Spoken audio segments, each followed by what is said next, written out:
नमस्कार.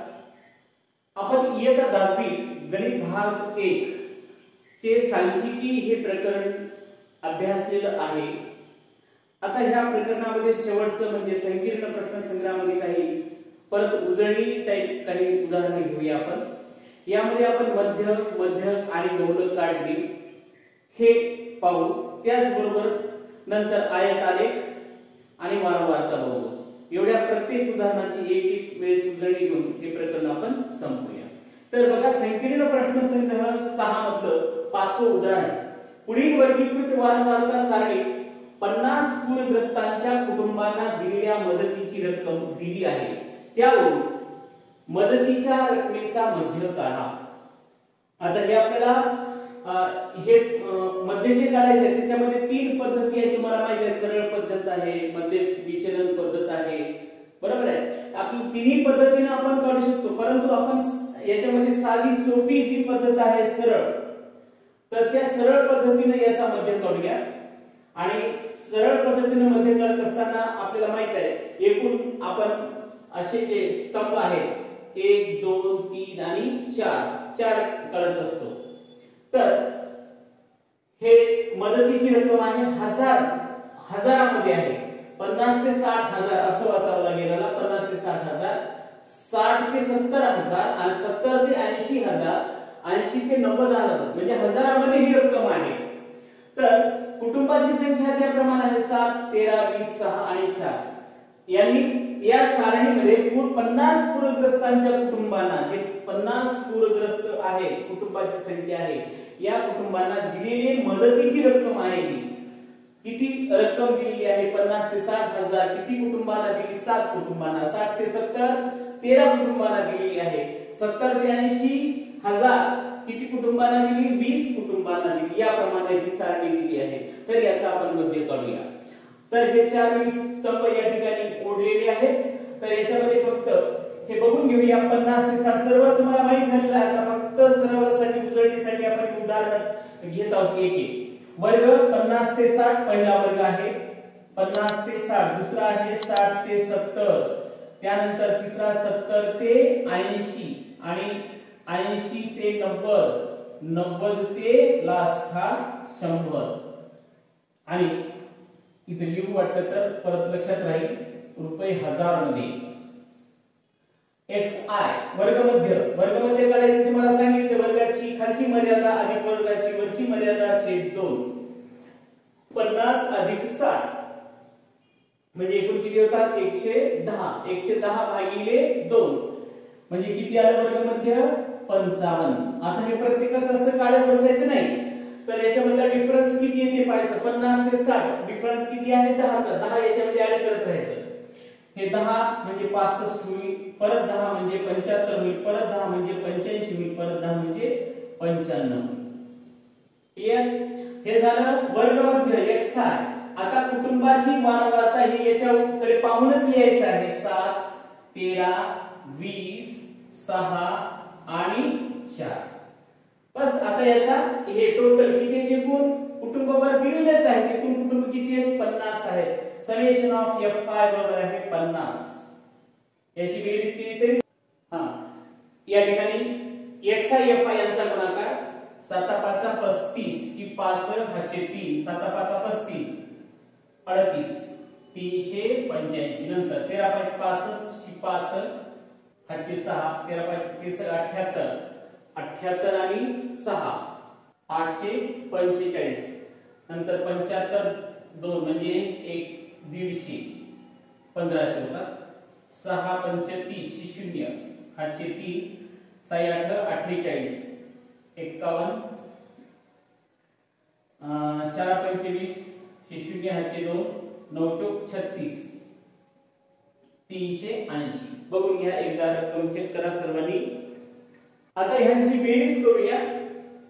या ठिकाणी येईल हे 0 2 6 आणि 2 म्हणजे 1 3 36 5 5 0 या ठिकाणी 0 3620 ही झाली याची रक्कम. आता मध्य काढण्याचं सूत्र म्हणून मध्य बरोबर आहे x बार बरोबर मध्यला आपण x बार ने डिनोट करत असतो. x बार बरोबर आहे summation of fi xi divide by summation of fi किंवा n. समेशन ऑफ fi म्हणजे याला आपण n सुद्धा म्हणू शकतो. n बरोबर आहे. याची किंमत मिळाली आपल्याला भागिले fi किती आहे 50. हे कटून गेलं 5 ने भाग देऊ. 5 7 35 एक उरला 5 दोन्ही 10 परत 2 उरतात 5 चौक 20. बघा बघून घ्या 5 ने भागिले 5 7 35 36 एक उरला म्हणजे 12 झाले. 5 दोन्ही 10 12 मधून गेले 2 उरतात भाग जात नाही पॉइंट 5 चौक 20. आता 72.4 म्हणून मध्य काय मिळतो. म्हणून मध्य बरोबर आहे 72.4 हजार. हजारामध्ये नाही 1000 रुपये. पण आपल्याला हे असं रक्कम काढायची नेमकी किती आहे म्हणून काय करूया. म्हणून मध्य बरोबर आहे 72.4 गुणिले 1000. या हजारच्या जागी अंक लिहूया रुपये. मध्य बरोबर 1 2 3 शून्य दिले पॉइंट दिला म्हणजे किती झालं. म्हणून मध्य बरोबर आहे 72,400 रुपये. म्हणून शेवटी लिहूया. म्हणून मदतीच्या रकमेचा मध्य मदतीच्या रकमेचा मध्य बरोबर आहे रुपये 72,400. हे आपल्याला उत्तर घेता येतं. बघा ह्यानंतरचा प्रश्न मध्यक काढायचा आहे. एका जनरल स्टोर्स मधील विविध वस्तूंच्या किमती व त्या वस्तूची मागणी यांची वर्गीकृत वारंवारता सारणी दिली आहे. त्यावरून किमतीचा मध्यक काढा. किंमत 20 पेक्षा कमी वस्तूंची संख्या 140 आहे. 20 ते 40 रुपये किमतीच्या वस्तूची मागणी किती आहे 100. 40 ते 60 ची किंमत असणाऱ्या वस्तूची मागणी 80. 60 ते 80 किंमत असणाऱ्या वस्तूंची संख्या 60 मागणी. अशा प्रकारे ही सारणी दिली आहे. या सारणीवरून आपल्याला मध्यक काढायचा आहे. तर आपण या ठिकाणी ही सारणी घेतलेली आहे. बघा वर्ग वारंवारता संचित वारंवारता. मध्यक काढण्यासाठी आपल्याला संचित वारंवारता घ्यावी लागते. तर वर्ग बघा हे 20 पेक्षा कमी 20 ते 40 हे कितीचा डिफरन्स आहे 20 चा. याच्या अगोदर 20 पेक्षा कमी म्हणजे किती यायला पाहिजे 0 ते 20. म्हणजे पहिला वर्ग या ठिकाणी आपल्याला लिहिता येतो 0 ते 20. नंतर 20 ते 40. त्याच्यानंतर 40 ते 60. त्याच्यानंतर 60 ते 80. त्यानंतर 80 ते 100. हे झाले पूर्ण वर्ग. आता ह्याची वारंवारता लिहायची 140. त्याच्यानंतर 100.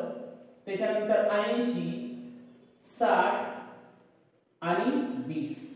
आता हे टोटल याची बेरीज करायची. किती होती बेरीज बघून घ्या. या सर्व समेशनची बेरीज करूया. याची बेरीज करा. एकूण याची बेरीज 6 6 8 8 8 12 म्हणजे किती व्हायची एकूण टोटल 400.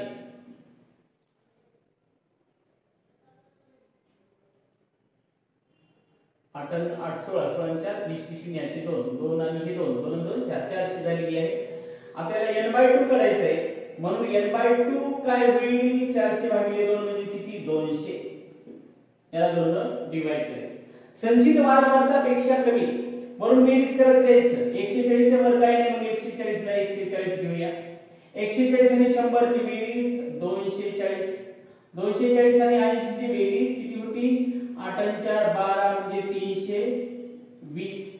त्याच्यानंतर 60 म्हणजे 380 आणि 380 अधिक 20 म्हणजे किती झाली ही 400. आता हे n/2 200 हा कोणत्या वर्गात येतो ते बघायचे. या ठिकाणी 140 पर्यंत आहे. इथं 240 म्हणजे या वर्गामध्ये यायला पाहिजे. म्हणून आपल्याला याला हा मध्यकीय वर्ग आपल्याला म्हणता येतो. हा जो वर्ग आहे तो मध्यकीय वर्ग आहे असं म्हणता येईल. ठीक आहे. म्हणून मध्यकीय वर्ग काय घेतला आपण मध्यक वर्ग काय घेतलेला आहे काय निवडला? मध्यक वर्ग हा 20 ते 40 हा मध्यक वर्ग आहे.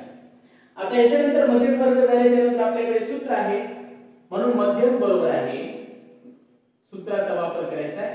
मध्यक बरोबर आहे L अधिक n/2 वजा CF छेद F किंवा N गुणिले H.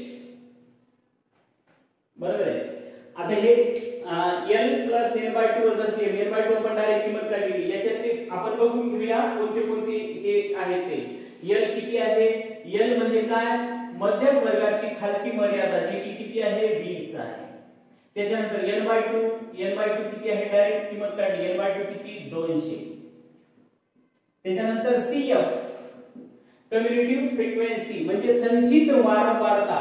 संचित वारंवारता या वारंवारतेच्या अगोदरची वारंवारता म्हणजे किती म्हणावी लागते? CF बरोबर आहे 140. आता काय झालं? F म्हणजे वारंवारता. किती आहे वारंवारता याची? फ्रिक्वेन्सी 100, म्हणून या ठिकाणी 100 लिहूया.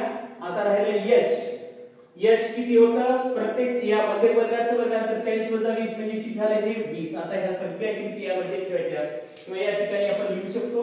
हे काय आहे? आपलं F आहे. हे काय आहे? CF आहे. याला काय म्हणायचं? L म्हणायचं आहे की नाही. त्याच्यानंतर काय राहिलं? आता हे n/2 तर आहेच ऑलरेडी, n/2 झालं. ह्या सगळ्या किमती आता या सूत्रामध्ये ठेवूया. म्हणून मध्यक बरोबर आहे L आहे 20 अधिक कंसामध्ये n/2 किती? 200 वजा CF किती? 140 छेद F किती आहे? 100 गुणिले H किती? वर्गांतर 20. मध्यक बरोबर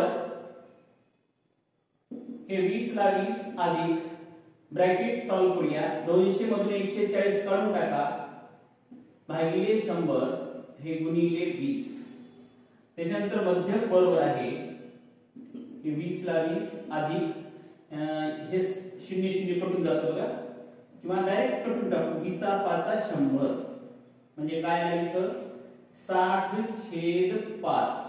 परत मध्यक बरोबर आहे 20 अधिक 5 न भाग द्या, 5 1 5 5 2 10, म्हणून मध्यक बरोबर आहे 20 आणि 12 किती झाले? हे 32.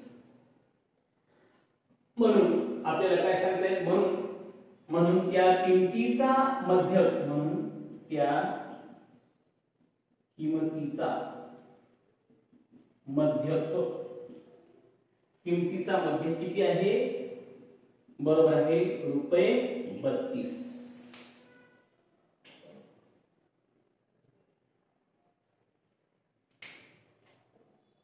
हे त्याचं उत्तर.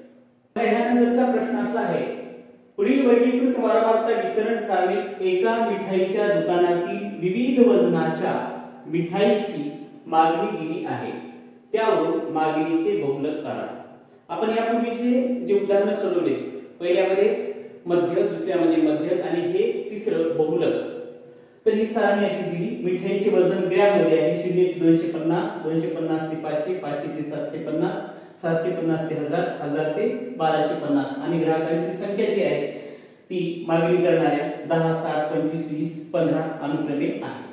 तर आता आपल्याला याच्यामध्ये काहीही बदल करायचा नाही असं मी तुम्हाला सांगितलं होतं बहुलक काढत असताना, कारण हे वर्ग कसे आहेत? सरळ स्वरूपामध्ये आहे, म्हणून फक्त दोनच वर्गाने येतील. हे मिठाईचे वजन ग्राम मध्ये आणि ग्राहक संख्या. हे मी पूर्ण जशाला तशी ही सारणी अशी लिहिलेली आहे. आता बहुलक म्हणजे त्यावेळेस सांगितलं तुम्हाला, दिलेल्या प्राप्तांकामध्ये जो प्राप्तांक सर्वात जास्त वेळा येतो त्याला आपण त्या प्राप्तांकाचा बहुलक म्हणतो.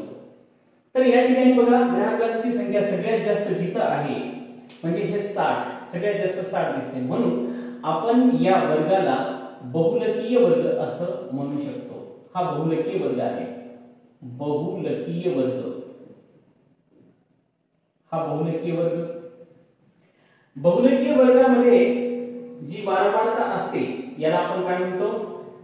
F1 म्हणतो. बहुलकीय वर्गाच्या अगोदरच्या वर्गाच्या वारंवारतेला F0 म्हणतो. बहुलकीय वर्गाच्या नंतरच्या वर्गाच्या वारंवारतेला आपण F2 म्हणतो. आता ह्या सगळ्या किमती माहित झाल्याच्या नंतर आपण सूत्र लिहूया. म्हणजे बहुलक बरोबर आहे बहुलक बरोबर आहे l अधिक, लक्षात ठेवायचं फार सोपं आहे बघा. हे f1 वजा f0 घेतलं की परत तेच लिहायचं, फक्त ट्वाइस f1 वजा f0 वजा आता काय राहिलं f2 आणि गुणिले h. हे झालं याचं सूत्र. आता याच्यात सगळ्या किमती आपण अगोदर घेऊया. सर्वप्रथम l म्हणजे बहुलकीय वर्गाची खालची मर्यादा किती आहे 250. त्यानंतर f1 आपण काढलेला आहे 60, f0 आहे 10, काय राहिलं f2 आहे 25 आणि h म्हणजे बहुलकीय वर्गाचं वर्गांतर. वर्गाची वरची मर्यादा वजा वर्गाची खालची मर्यादा 500 वजा 250 म्हणजे 250. या सगळ्या आपण किमती या ठिकाणी अशा काढलेल्या आहेत. फक्त आता हे किमती याच्यामध्ये सबस्टिट्यूट करायच्या ठेवायच्या. बहुलक बरोबर आहे l ची किंमत ठेवूया 250 अधिक ब्रॅकेट मध्ये f1 60 वजा f0 10 छेद 2 गुणिले 60 वजा f0 किती आहे 10 वजा f2 किती आहे 25 आणि गुणिले h म्हणजे किती 250. ब्रॅकेट हा सोडवायचा आहे. बहुलक बरोबर 250 अधिक 60 वजा 10 म्हणजे किती होतात हे 50. त्याच्यानंतर 6 12 120 वजा 25 आणि 10 म्हणजे 35. हे गुणिले 250 परत ऍज इट इज. बहुलक बरोबर आहे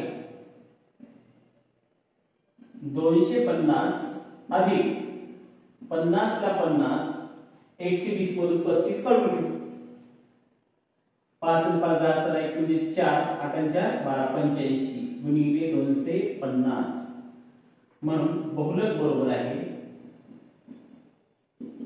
250 अधिक 5 ने भाग जातो 5 10 50 5 1 5 3 उरले 5 7 35 गुणिले 250. आता बहुलक बरोबर हे 250 ला 250 अधिक 250 गुणिले 10 म्हणजे 2500 भागिले 17. आता याच्यात बहुलक बरोबर 250 अधिक 17 ना भाग देऊ 17 1 17 त्याच्यानंतर 17 चे 65 7.06. ठीक आहे एवढा आलेला आहे. आता याच्यात ऍड करू. बहुलक बरोबर आहे 250 मध्ये ऍड करायचं आहे 7 5 आणि 4 9 आणि हे 306 397.06 ग्रॅम. म्हणून शेवटी उत्तर लिहूया. म्हणून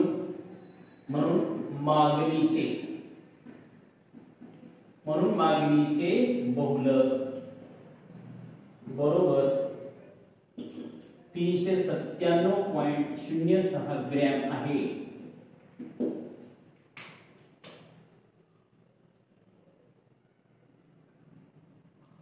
अशा प्रकारे ही उदाहरणं आपल्याला सोडवता येतात. ठीक आहे. तर यानंतरचा पार्ट आपण पुढच्या तासात बघूया.